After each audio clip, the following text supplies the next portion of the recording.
and the Politics of Survival. I'm your host, Tara Reade. Thank you for joining us today on our normal time, and for all of you that tuned in when I had Maria Butina on last week.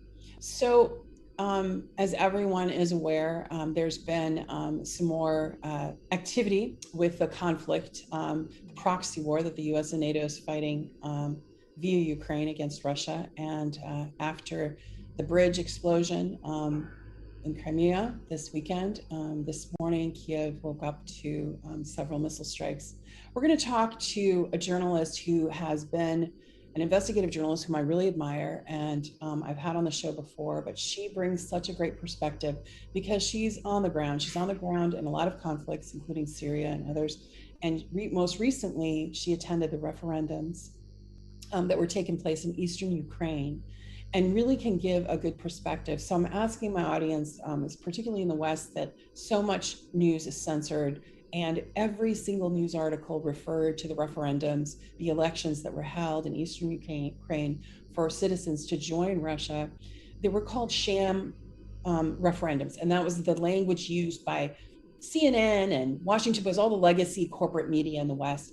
And there's a different view, and we need to look at different lenses and to be objective as we disseminate this information, because there's a strong push for citizens in America and in the EU to try to, give consent while they manufacture our consent about this war, this proxy war that they're fighting against Russia. But there's another view, and there's another way to look at this. So without further ado, I want to thank Vanessa Beeley for joining us and to give us that view. Hi, Vanessa. Hi, Tara. Thank you so much for having me on. I really appreciate it. And I really appreciate everything you're doing to get, at least diverging views out there and sort of crack open this one view, one party, one line, one war, or multiple wars, all being having consent manufactured for them by the media. Yeah, it's very important that we hear different perspectives. And right now, I want to give people a view, because we're hearing from journalists that are not on the ground. I want to hear from a journalist who's on the ground, right? Yeah. You, Ava Bartlett, are true heroes, and all of the people that are down, Patrick Lancaster, and soon we're going to have Wyatt Reade on our show, who went through his own harrowing experience, as you know, this weekend. But we'll get to that. But you were on the ground during the elections when eastern Ukraine was deciding whether or not to join the Russian Federation.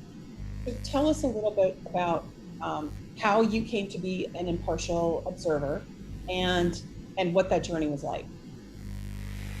Well, I was invited to be an impartial observer by an organization in Serbia. So there were a number of delegates that went from Serbia, Bosnia and Herzegovina, Montenegro. I also have to say that a couple of those guys were actually prevented boarding the plane in Serbia. So the censorship, if you like, or the prevention tactics to disallow independent observers to simply observe the election. And I think there's 2 points that I need to make straight away. First of all, this was not Putin's election. This was not Russia's referendum, as it's constantly described as in Western legacy media.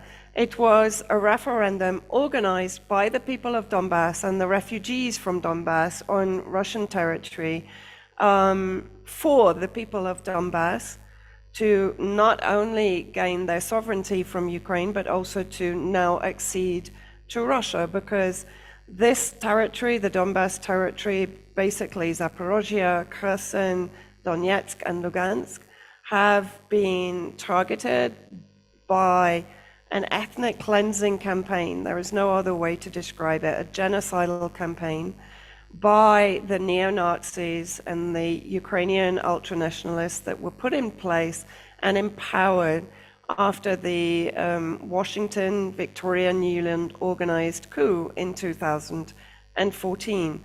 So this entire conflict, if you like, has its origins It goes way back, actually, but let's start from 2014 because people kind of assume this war just started in February 2022, and they don't look at the context and they don't look at the history.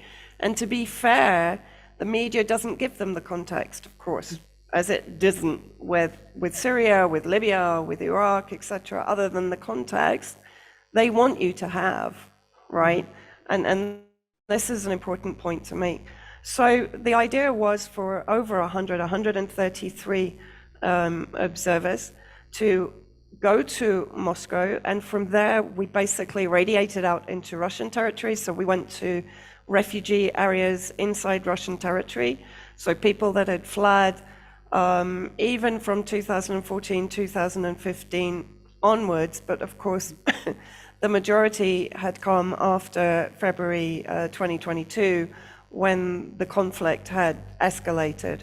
And then after seeing those refugee centers, we went into the Donbass itself. I was centered in Donetsk, but other delegates went to Kherson, Zaporozhye, Lugansk. So effectively the whole area of Donbass was covered, and there wasn't a single ballot that wasn't observed by a team of those independent observers.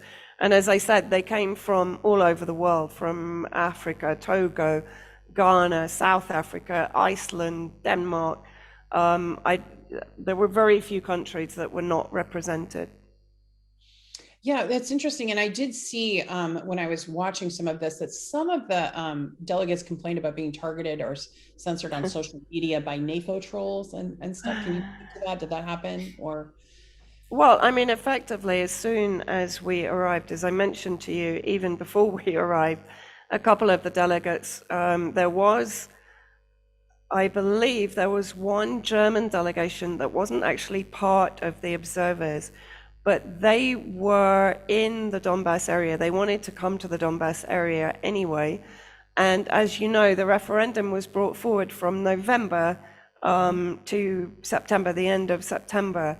So this delegation basically clashed with the referendum, and Germany actually threatened them with prosecution if they went to the referendum. So they immediately returned back to Germany. But as soon as the German observers landed, Germany started to threaten them with losing their jobs. There was one CEO of an energy company in Germany who since has lost his job and has now taken asylum in Russia. But there was at least one delegate from, I think it was from Montenegro, and he was prevented boarding the plane in Serbia. So as I said, the threats began even before people were on the ground and were observing the referendum. But as soon as people realized they couldn't prevent it and that we were on the ground, then the media in their respective countries started to smear them and censor them. I mean, I was with a really lovely lady a Hindu lady from India, and the Hindu Times started attacking her almost immediately that she set foot in Donbass. So, you know, the attacks on us, sorry, I brought a coal back from Russia. Oh. The attacks on us from the beginning of our job there, which was to observe the referendum, were extraordinary, and they only increased once we left and once, of course, the results of the referendum came in. And you know, so this was tough. I mean, for people to go and just even be an impartial observer, because there is such the Kiev regime has such a stranglehold on trying to keep out what's really happening and the violence that's taking place against you know, people that are living there, considered Russian nationals, right? And that's not even really the right word. I mean, I guess, but